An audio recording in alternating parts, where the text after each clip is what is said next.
ahead on your weekend. The system continues to traumatize people. LA's progressive district attorney George Gascon responds to criticism he doesn't care about victims.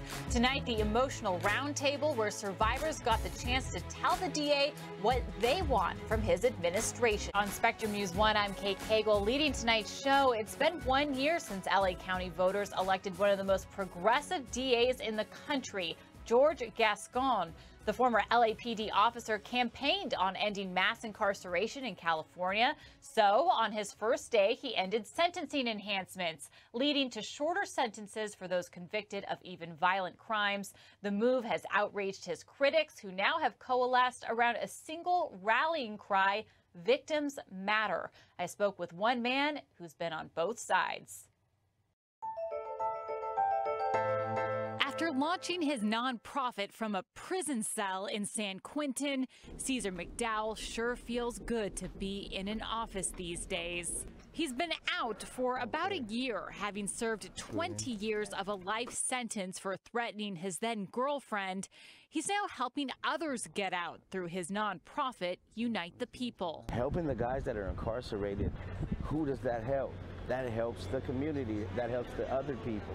I need a picture, man. As an ex-con, it's no surprise that Ceasar is a big fan of LA's progressive new district attorney, George Gascon, who's drawn fire for ending sentencing enhancements and helping convicted felons like him win back their freedom. It's just somebody with somebody with empathy, you know what I mean? Instead of let's lock them all up, and throw away the key, let's try to help fix them, heal the community.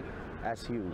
And when Ceasar got the chance to finally meet his champion face to face, he told a story he'd kept inside for decades. They murdered your whole family in the office tonight. His father was brutally murdered And when Ceasar was 17. to me, it wasn't my own family. It was my father, my cousin, but it was my life. When he arrived at the crime scene that night in 1992, he was hardly treated like a victim. Handcuffed me, threw me in the back of a detective car, handcuffed my brother, threw him back in the detective car, took us to jail, took us and handcuffed us to a pole in the holding cell. A teenager with no father, no income, and no support.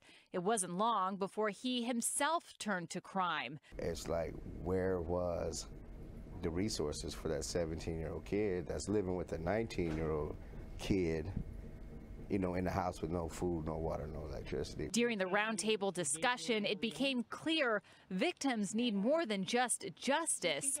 They need services, stability, and across the board, they said therapy. Whether you were forgiving someone that hurt you, to whether you're someone that is still in deep pain, and everything in between, the consistent message was that the system hasn't worked well for them. Ceasar says it wasn't until San Quentin that he was diagnosed with PTSD and finally got the therapy that helped him cope with his own trauma and the trauma he caused others. I mean,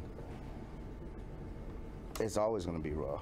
Police never uncovered who murdered his father, but decades later, he's coping with the tragedy by helping others with the memory of his dad by his